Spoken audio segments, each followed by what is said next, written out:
All right. Great. So welcome everyone, and especially welcome to Dr. Richard Norman, who's one of the leading experts on this subject in curling, and also big mentors to us. We're really excited to have you here today and to listen to you talk about a representation. All right, well, thanks so much for everyone tuning in today. It's really a pleasure to be here, and thanks to Monica and Sarah for allowing me to speak. I don't know about this leading expert, but I mean, we'll go with that. Fair enough. Anyway, I'm going to talk a little bit today about the idea of representation, and I know that you're all interested in the ideas of marketing representation, or what does that mean, or marketing diversity, however you want to spin that. So I'm going to give you my take on it. I will preface this: I am not a marketer. Marketing is not my trade. I do have a background in digital web and stuff like that, and I know about marketing, but it really isn't my focus. So again, when you get down to the actual strategies and tactics about how you want to do things, that's great. There's lots of resources and different ways of doing that. But what I want to talk about specifically is the idea of representation as it applies to what we normally talk about in relation to diversity. That's kind of where the talk's going today. What I'm going to do is I'm going to share my screen. There's some slides that we can run through. I'm just going to give a brief talk, but honestly, I'd like to hear from you all who are on this call. It's interesting to have an international focus, because each country is very different when you get into the world of equity, diversity, inclusion, and race. Some of them, it's not the same kinds of tensions and issues and characteristics that you have. I'll be speaking mostly from a Canadian or a North American point of view, but a lot of these same kinds of issues will be experienced depending on where you are located globally. So glad that you're all here today. So I'm going to share my screen now, hopefully.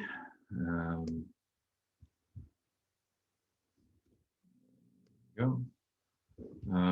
Just let me know. Can everyone see that? We're good? Okay.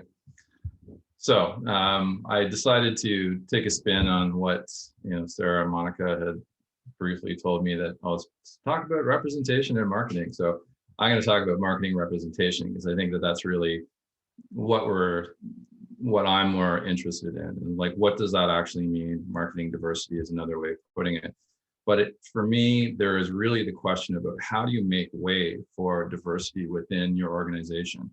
And I'm going to loosely say organization, because I'm not exactly sure where everyone's focus is, if you're coming from the national level, a provincial level, or regional state level, or if you're looking working at the club level or the community organization level.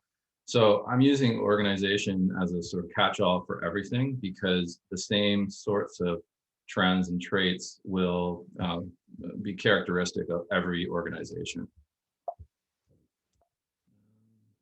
Okay, so I got to use these things. All right.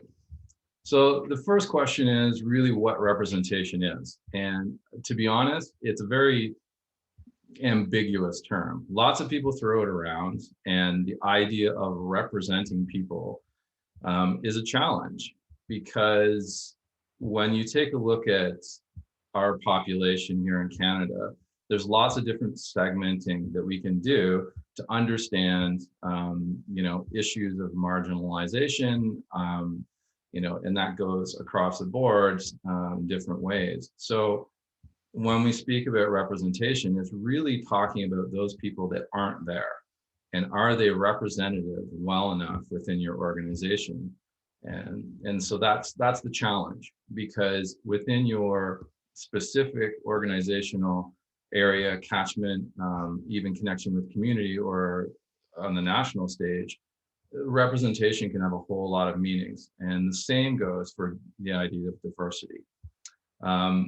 Diversity to me is not a term that I love to use. I default to it But my focus when I'm taking a look at the research that I've done and where my focus actually is, it's on racialized persons. That's really what we're talking about for me. So, because I can say this, Black and brown people.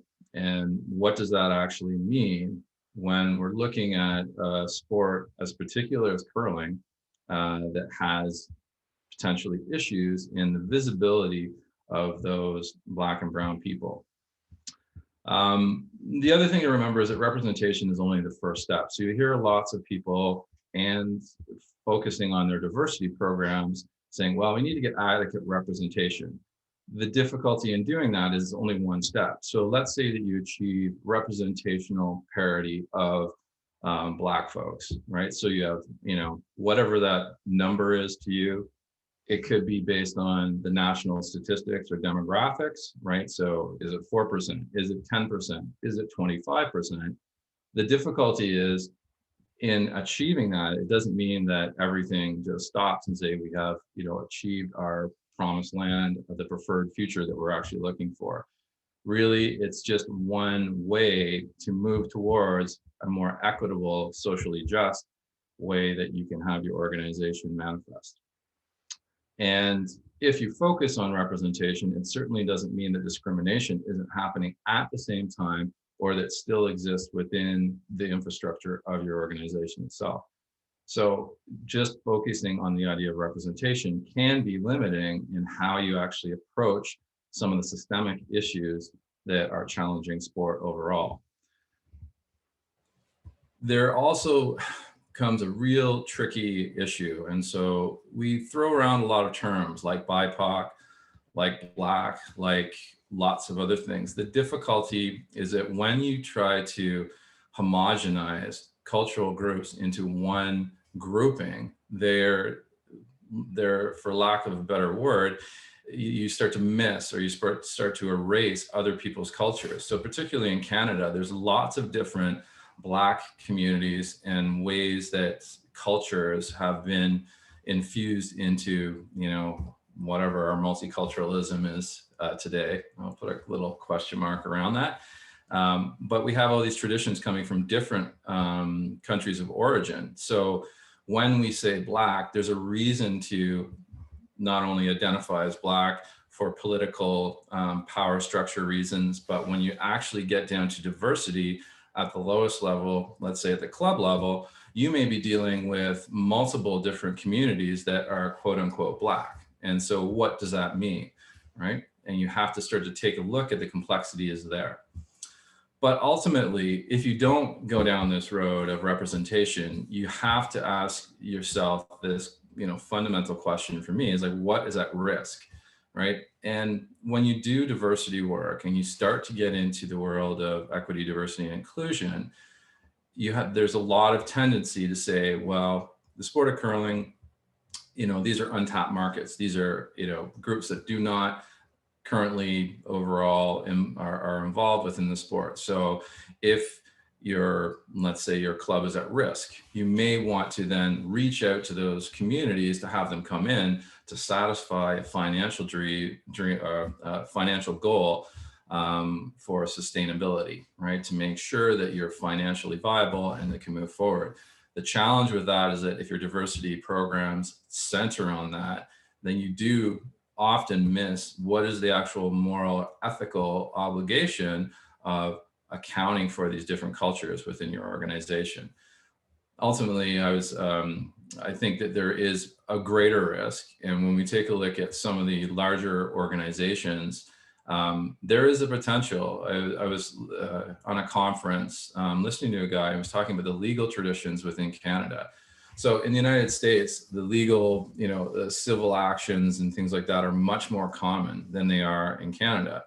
But there is a risk to large scale organizations who don't attend to issues of discrimination or diversity because they can now be challenged under law. And there's a real push to say, perhaps that's not an unfounded way of actually going forward with these things. So all said and done, representation is a catch-all for a lot of ways that we want to go out to encourage people of other cultures, ethnicities, races, however you want to segment that into your organization, and what is the best approach to do that. So one of the biggest challenges when you start to take a look at a sport which is predominantly white is you're starting to try to include other voices and to do that in an authentic way. The result for a lot of the time is this thing called tokenism, right? So you have this representation of a particular group as a one-off, not necessarily as a full understanding of what that culture brings, of how that community could be integrated within the sport. It is more saying, I'm going to go and cherry pick something over here, and I'm going to plop it down into a generally white, dominant curling culture, and saying, here it is. And this is okay. We are diverse, we are inclusive by showing that. And, my challenge is that, no, actually, that's not what we talk about as, authentic in terms of that connection to different communities. And that's not how a lot of diversity programs really need to center their focus or voice. The idea really comes when you start to understand why those people aren't actually at your club, and start to address it from that. So getting to the deeper meanings and the values that your organization are upholding that are potential barriers, right? And there's a lot of need for your organization to understand that. So as I said, Canada is a really diverse country, right? There's lots of different ways that we can segment, our population into different identities. And we're not going to get into the theoretical reasoning about why that's problematic, but we can talk about that at a later date. What I would say is that depending on where your organization is in Canada or in any other country, you have to understand that your diversity needs are not one size fits all. You can't just say, all right, we have this one approach. We're going to get, 25% BIPOC people into our organization, and that's going to solve it. Because there are locations that a community where you don't have that kind of representation. And what the real ask of representation is, if you want newer people to come into your organization, how do you go about making space for those people to actually participate and to also break open the cultures that are there so that they can feel included, not just belonging to an existing culture, but also contribute and make something different and something better, right? Now, when you look at a lot of these programs, we throw around this term equity a lot of the time, and saying that, okay, well, we're going to allocate resources to achieve equity. The issue with that is that equity is not an equal thing, right? And the first thing you have to understand that by looking at equity, it's the allocation of resources to achieve equality is not the same for everyone. Everyone isn't at the same starting point. I think there's a video, that was floating around in the summertime, and it showed everyone starting at the same it was a bunch of different people at a starting line. And the instructor said, okay, so if you're white, you take 2 steps forward.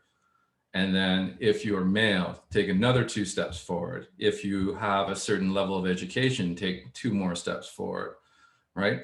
And the issue is that the race, when it actually started, you realize that some people have a much different advantage or starting point than others. So when we're looking at equity, it's really trying to balance those things so that you're bringing everyone up to the same level to start. That's why you can't treat everyone the same, right? And that happens a lot when you're looking at this idea of representation, because they're saying, if we just create one program or we grab a couple of people and make sure they're included in our club, we've done enough work. And I guess my feeling is that's not adequate enough. So when you're getting into that, there's a number of questions that I think are valid in the way that you can actually approach this, sort of the reason why people aren't coming to your club and why should they care about the sport.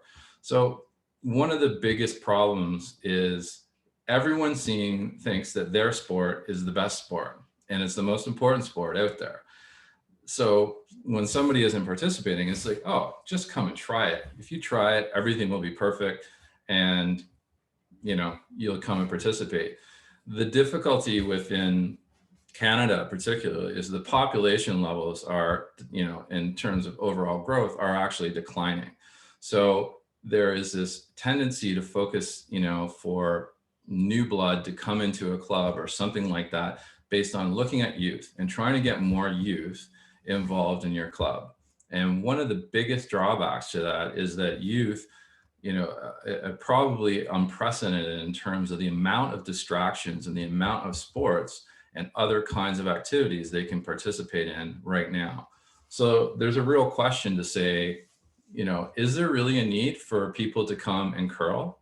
And I think that fundamentally there's an authentic question that comes to that. And for some clubs, there may be this, well, in fact, maybe they shouldn't come and participate, and maybe that's okay.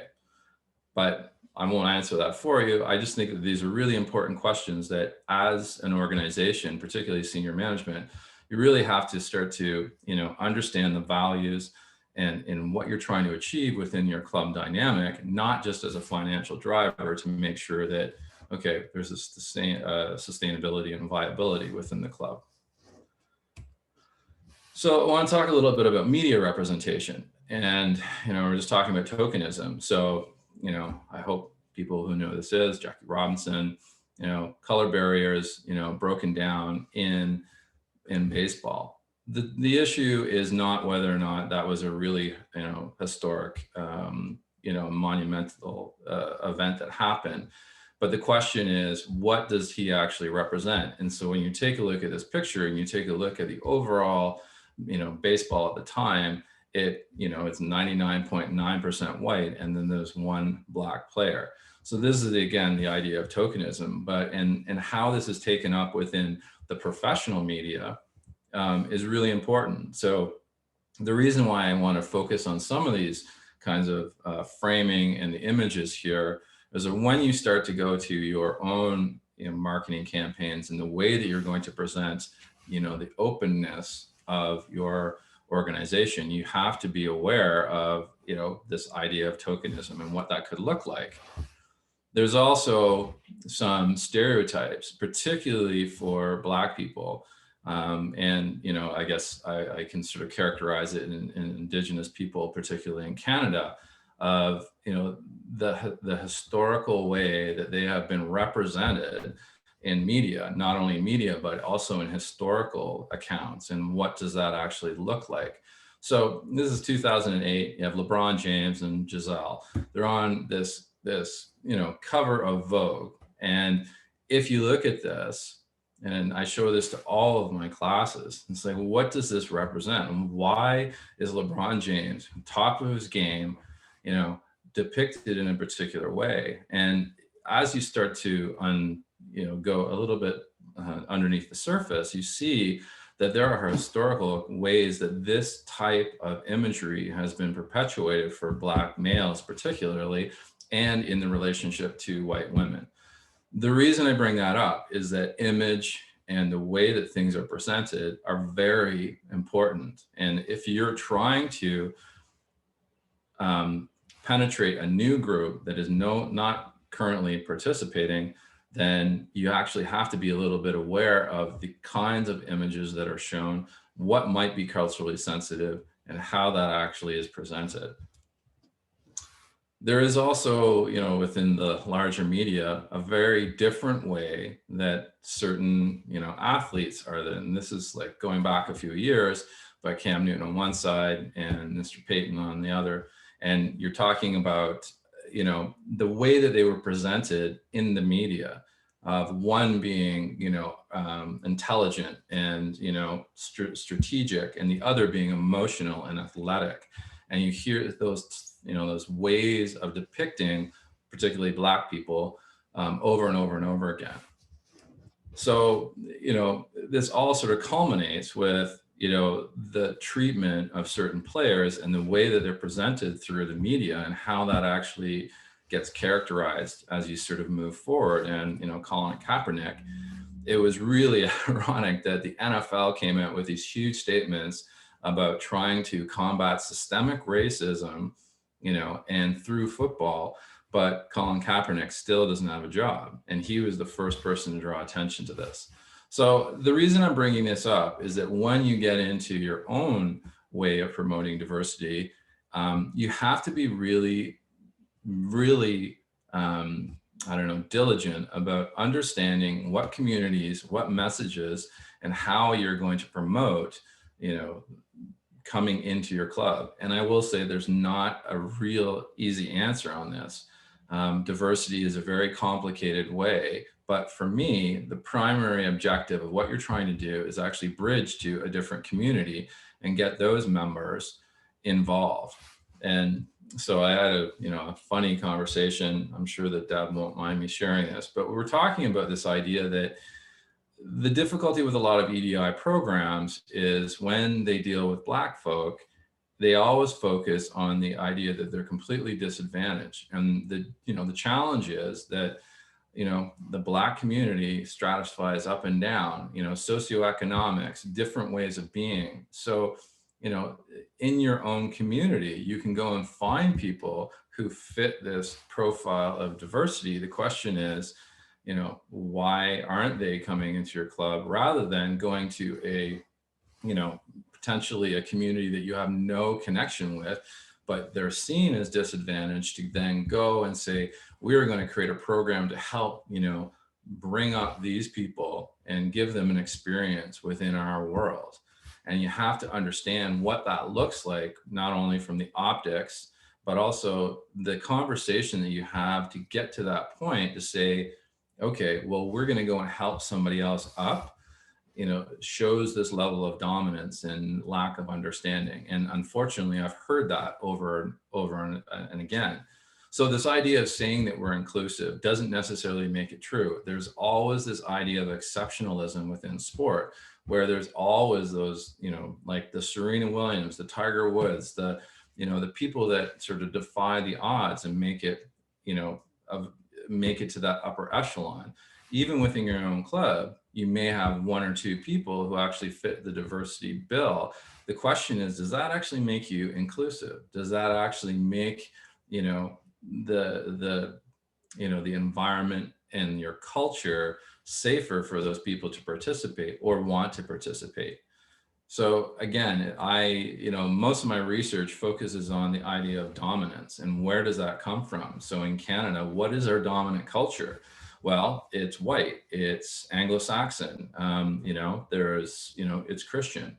Those are the ways that our dominant, message goes out as Canadians to the world. And so if somebody doesn't fit that bill, regardless of how that characterizes, their ability to come and participate in a club, what would we have to do to sort of strip away some of the cultural fabric that we have to allow them to participate? And that's the thing. So as you're going out, particularly on social media and media, this could be your website or whatever, it's really to ask those questions about what don't you see when you start to look at, the types of images that you're using, the type of communication.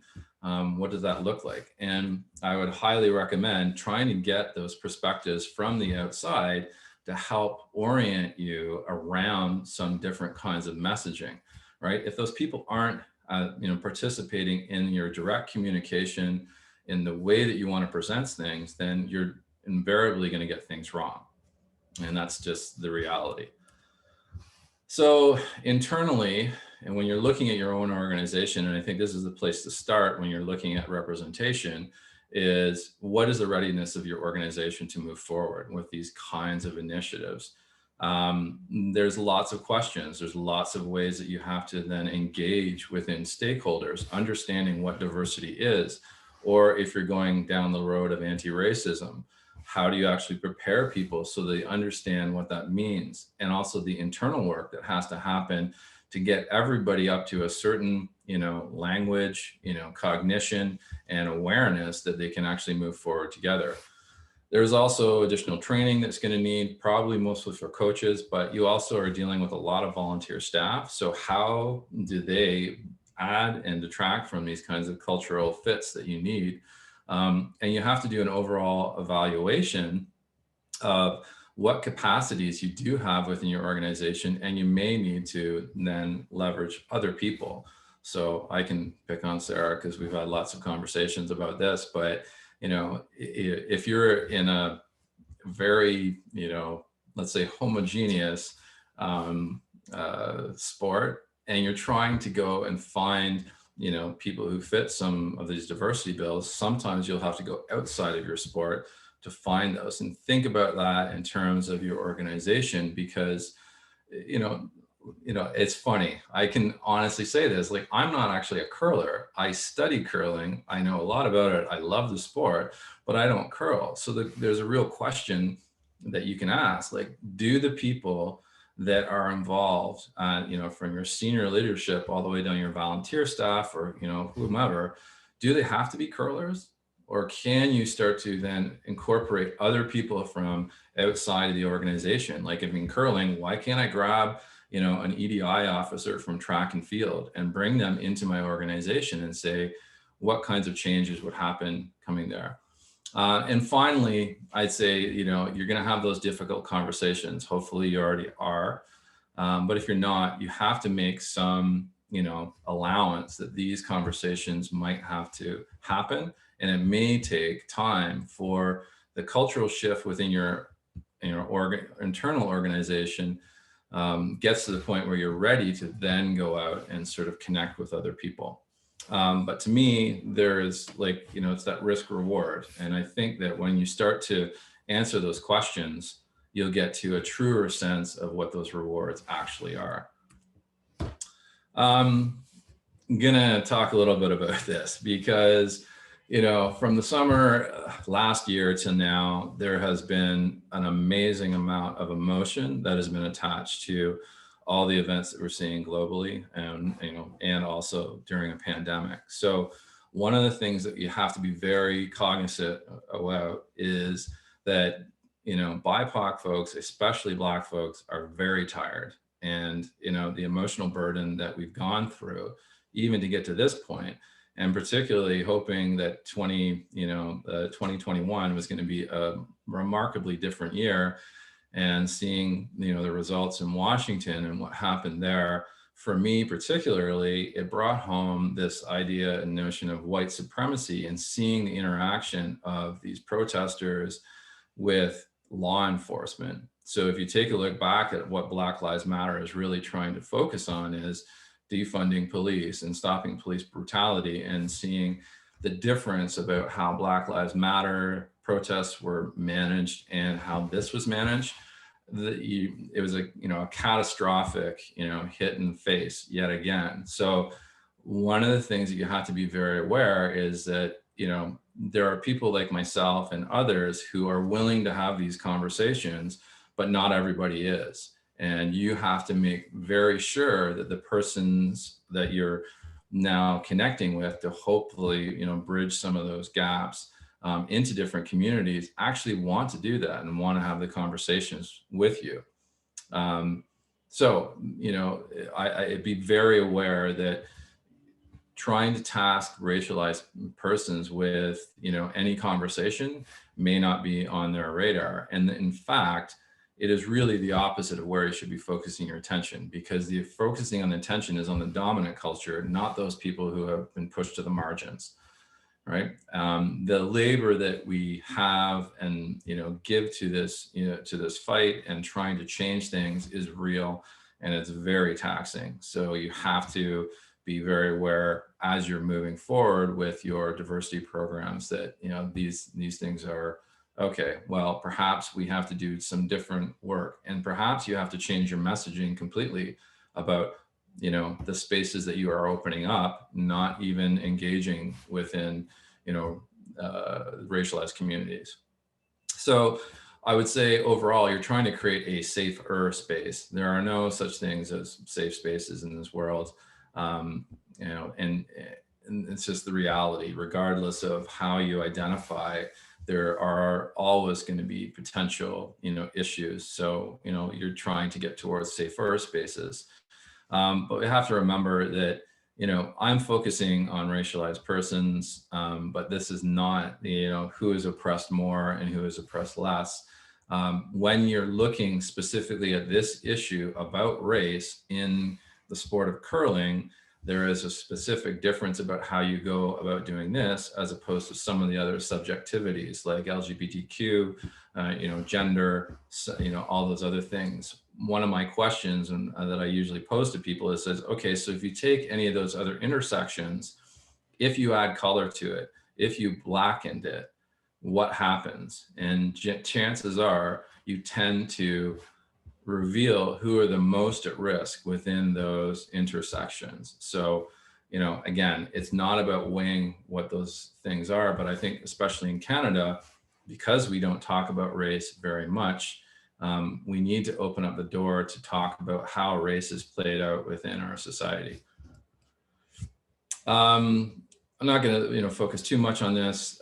Again, how you go out to your target audience is really the most important thing. I would say that you're focusing on community outreach. How are you already engaged? What do you have to do? But really focus on the question is like, why should they care about you, your organization, and even the sport that you're representing? And my idea usually is trying to flip it. So push out, connect with communities in their own spaces for their own reasons, find out what's going in those communities first, and then say, hey, maybe there's a way that you can cross over and come and curl because it's actually a pretty fun sport. And here's the reasons why. Instead of saying curling is great, you better come and play this sport in the way that we understand it, in the ways that we represent this, and the way we organize leagues and all that kind of stuff. So ultimately, internally, you might have to look at how to change. What does that actually look like in your club? And here are some things, again, first and foremost, there needs to be training, there needs to be reflection, and there needs to be a culture shift at the lowest. I'm putting the club at the center, but it could be any organization, and then take a look at your outreach. So I think this is the last slide and it's a summary. I know I talk a lot, I apologize for that, but here are some questions again. And I would say that this, is a presentation on it. It's kind of a how-to, but really it's a series of questions to get you thinking about the things that you need to, about how you have to attend to all these different modes, ways of being before you can actually make those authentic connections with different kinds of people to bring in your club. If they're already there, well, then you have an advantage over most. But if you're trying to bring in new people in a different way, here are some things that you can actually take a look at. And that's it. I know that, Sarah and Monica can share these slides out to you, and I'm going to stop talking, and hopefully there are some questions, or, Monica and Sarah, you can also ask a question of me. Looks like we've got a question. Let me just, here we go. Ollie, you're able to talk now, I think. Thank you, Monica. Thank you, Sarah. Dr. Richard, Norman, thank you for giving us your time and these wonderful points of view and addressing the situation. As a curler of color, I find it difficult to having to share my experiences through my curling career. And luckily enough, I was on a panel, discussion panel, and it was recorded, so I can just push off that recording and not have to strip the Band-Aid. Top 3 books. I don't want to have to necessarily teach, but books and literature is extremely important, especially from my point of view. I think language is extremely crucial, and learning true definitions of terms, especially when it comes to trigger terms, trigger words. I think that is extremely important for everybody to acknowledge and be aware of. But just like off the top of your head, three books, that I could potentially suggest to, teammates and members of the club that I am part of. I would be lovely to hear your thoughts of 3 books. Yeah, great. Thanks for the question. Yeah, I mean, I always go back and forth because there's a lot of stuff out there. Cast by Wilkerson is a good book. How to Be an Anti-Racist, obviously by Kendi. I think that those are kind of, fundamental to explain what the black lived experience is like, and what that is. When you get into some of the other nuances, and I should say, I don't believe in gaslighting. I don't believe in, microaggressions. To me, they're all racism, and it's violence against, racialized people. So I've stopped making that distinction, and I've stopped letting people off the hook, because I think that that's a really important point too. There's another book that I actually haven't read. It's called Black Shoals, and I can put it in the chat after I'm done. But it was recommended to me, and it's about sport and sort of the Black diaspora and how that all plays out, and something that I'm really looking forward to reading. But if you're interested, I can, I think I have a list of a whole bunch of readings, and I can pass those on to Monica and Sarah to share with you. Appreciate it very much. Thank you. And I do get the point, about, being really tired. And this is the thing, like, I find that I'm a little bit of an anomaly. I'm willing to talk about this. I think that my place is, to describe this. And so for my dissertation, I wrote myself into that. And it was those really painful experiences of, when I was playing soccer and someone called me a nigger, and what that's like. But not everyone can share their stories like that. And particularly younger folk. I really don't necessarily, relying on young people to carry this burden forward is both, yes, empowering because they're passionate and they want things to change, but it's really important, from my perspective, is also to protect those people, in certain ways, based on my privilege and power, so that they don't always have to speak and they can do the work that they need to do. Thank you. Any other questions out there? Sue Mitchell, I'm gonna allow you to speak now. Oh, and just tell me where you're from too, because I don't know. Absolutely. I raised my hand. I sort of hovered over it, and then I'm like, oh, I guess I'm asking a question. I'm in Durham, North Carolina. So our demographics are definitely mixed. Our club representation is not. I do our social media and a lot of our marketing for our club. My friends at work, my friends in the community are not curlers, as you were saying earlier, that, it's my try to get them in. I do a lot of outreach. I try to work with people to bring them into our club to be a part. We were curled on hockey ice for 25 years. And then we built in South Durham. So Durham is very, our closest university to us is North Carolina Central, historically Black college and university. But a lot of our members university to us. So, there's communication, things like that I've started to break down with our board and our membership. We get good diversity, not great, but we get better diversity in our rental programs and our pickup and pizzas that we run. As soon as we reach out and talk about membership, like a lot of clubs, there's those couple windows into membership. It's not at any time you can become a member. That's when we start to lose the diversity and the interest of people coming in as members. Where I struggle with on the social media is the tokenism piece, and I'm not going to use my friends or other people as my token in my membership, but I also want people in the community to know that they are welcome and that we want diversity and we want our club to look different. No, that's a tough one. Like I said, there's no easy fix for this for going out and getting, people that haven't belonged or participated. One of the things that in curling that's pretty interesting is the notion of the club and how the club operates.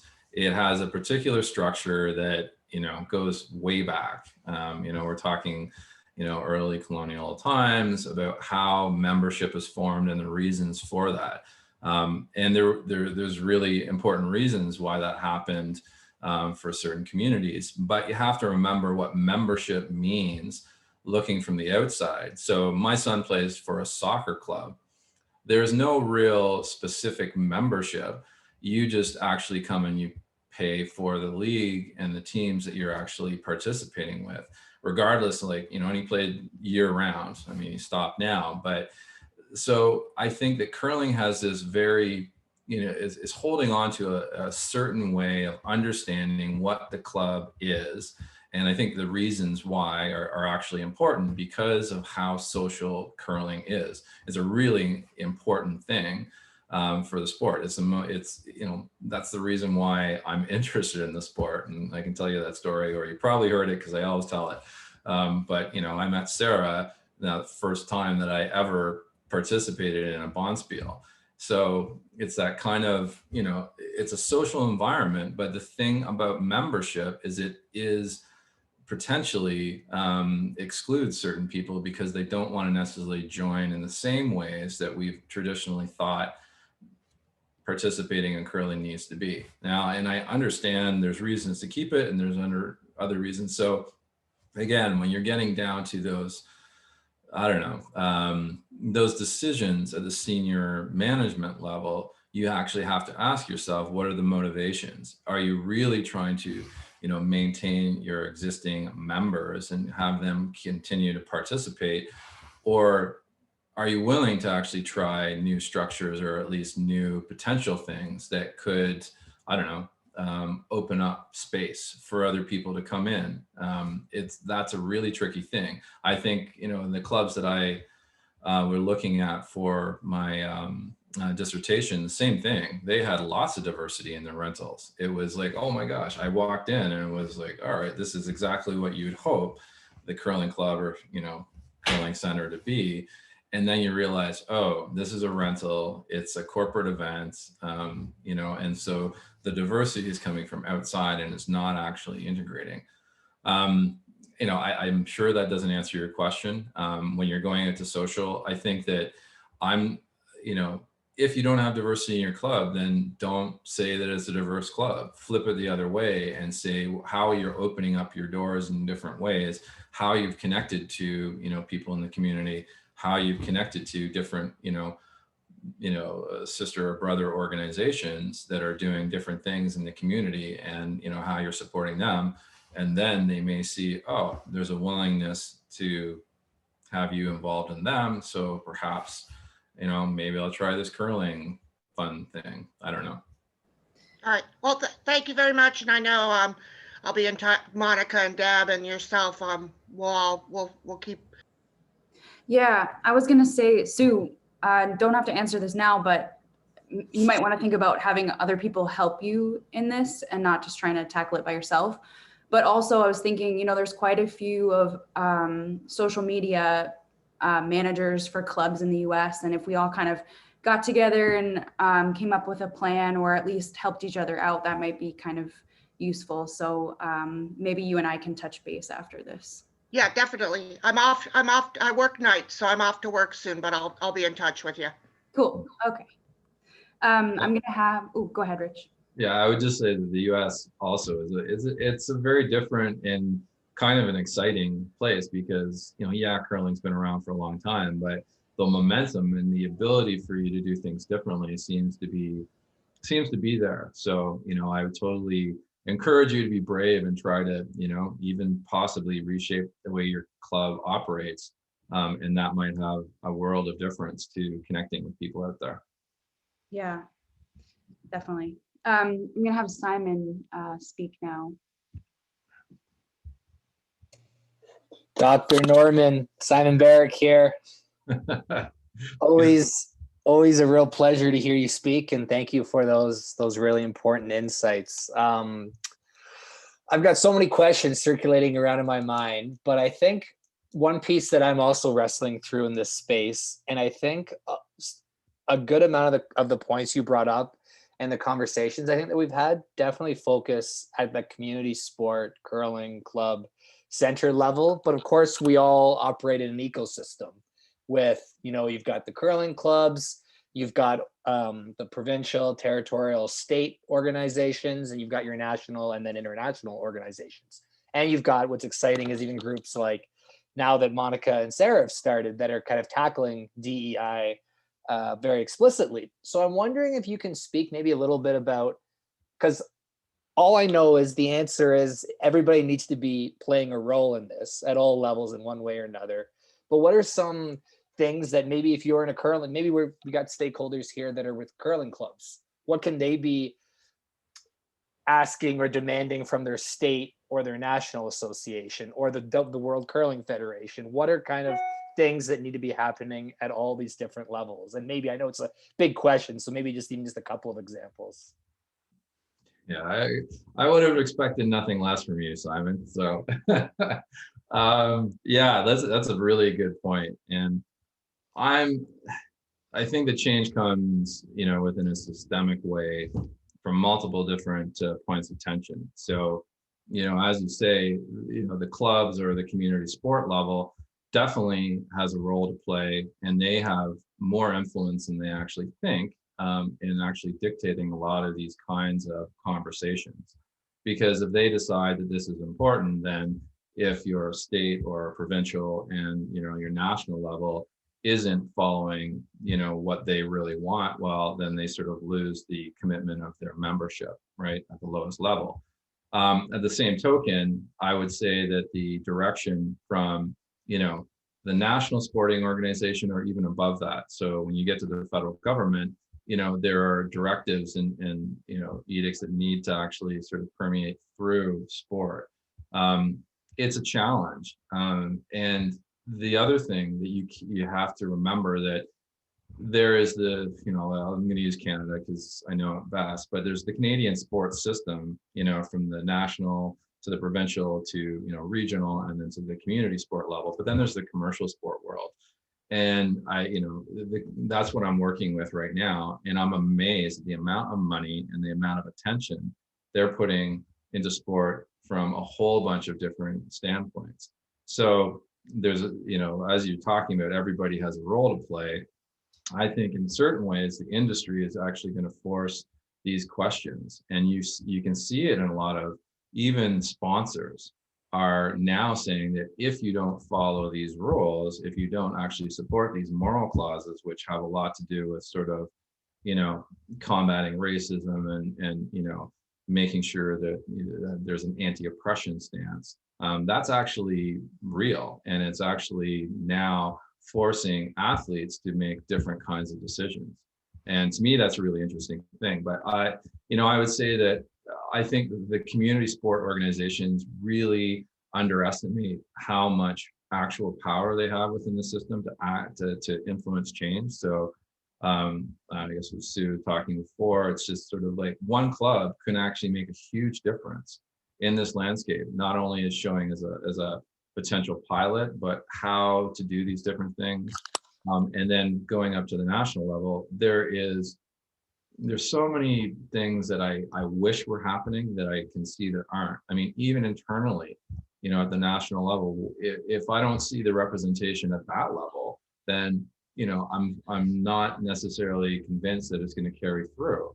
And there's real, important questions to ask about why that's happened and why there's attention to these kinds of issues right now, as you well know. And it's not just in curling; it's sport in every single sport. I was off the phone with somebody from Skate Canada, and or who's representing their EDI working committee, and it's a massive undertaking to actually change that sport as well. So one of the things that I would really love to see within this ecosystem is concrete information sharing between all different levels of organizations, particularly at the national level or the provincial level. because it seems that everyone's going off and doing this in isolation, but there's so many sort of complementary ways that we can support each other and actually move this kind of conversation forward much quicker than we're doing, instead of trying to everybody do the same kinds of, we're going to do a town hall, then we're going to look at some, initiatives, and then we're going to do some actions, and then we're going to look at, some media attention. There's so many different ways. And that's why I love this group, because if you actually, like share these different, experiences, stories, and resources, I think it's going to push this further.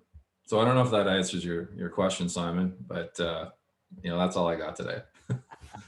It does, and more. And I really appreciate your comment about the industry. And I think that'll be the power of industry pressure will be really kind of fascinating to see. Yeah, I agree. I think that people have to understand that the industry has a really important role, and they've also offered up a lot of financial resources to help this situation. So even at the club level, there are reasons why, if you want to tap into those big, those pots of money, they really require you to do a deep dive in terms of your, EDI. And so again, we're talking that risk reward scenario. Well, right now I can honestly say going down this road is, there's so many rewards that are going to come with very minimal risk.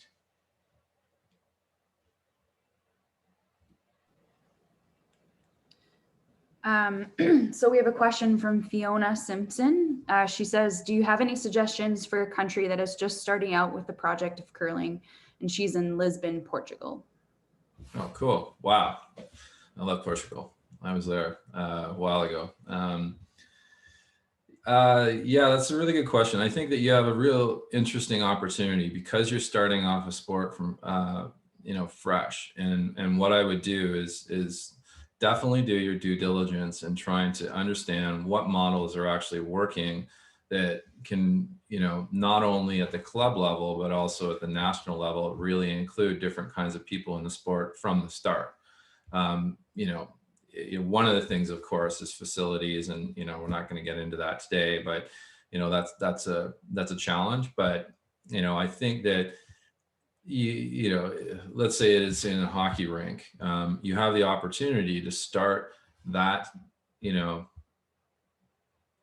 activation of their sport differently than you have the historical legacy that most other countries have. I mean, the reason why the Canadian landscape around curling looks as it is because it started a long time ago, and that's how the club system has evolved, and that's how even the high performance, that's how it was initially created. So I think that if you're starting a new federation, I mean, once you have your facilities, I think it's really beholden on you to say, in fact, making this a truly inclusive sport from the start, regardless of what the images are out there, that can be, a real advantage that you have over other countries. And it's really just for you to take it, move that sort of conversation forward very quickly, and just say that this is really part of, our overall mandate to start rather than an add-on. I mean, that's the difficulty with, we really shouldn't have to talk about equity, diversity, and inclusion as this afterthought of this line item. It really should just be it's the way of business, it's the way of being, it's the way of actually doing the sport. And it has nothing to do with, oh, have we made sure that we've checked that off? So that would be my suggestion is really take a look around, to people that are doing this well. Also take a look outside the sport to see what other models of community support, sport organizations you can have, so that it's not necessarily just the way it's always been done in curling. And, you can structure it. And also you can maybe structure it in different ways so that, the infrastructure, can be shared, costs can be shared. And so that you can actually get the sport growing much quicker than you would if you go down this traditional road with having independent facilities that do X, Y, and Z. So I hope that answers your question. Yeah, and go Portugal. Yeah. Does anyone have, we probably have time for one more question. If anybody has a final thought.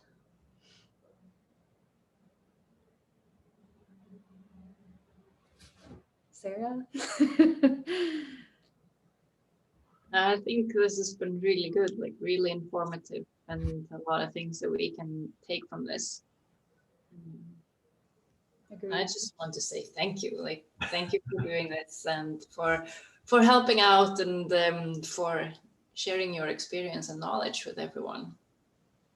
Well, I'm really glad to be part of this. I think it's a great, initiative. I was really encouraged, hearing how it, started from sort of a fledgling idea to having how many people or how many federations are connected now? I'm not sure exactly. We will look into that. But yes, Oh, growing rapidly. So yeah, but more than a handful. And I think that really goes to, it really goes to show that if you start to put these ideas out internationally, you're going to get a lot of different answers. And I think that's great. Like I was saying, I mean, I'm coming from a very sort of North American perspective on this, but it's very different. Like one of the stories I have is like, well, the first time that I went to Senegal, and that was like, 20 plus years ago now.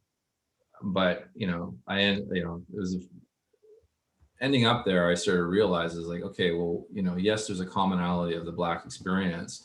And I feel very comfortable being around here, but I am not Senegalese. And so, and then in talking with some of those people, they say, well, I don't understand what you mean by Black. I'm just who I am. I'm a Senegalese person, and that's the way that, I identify.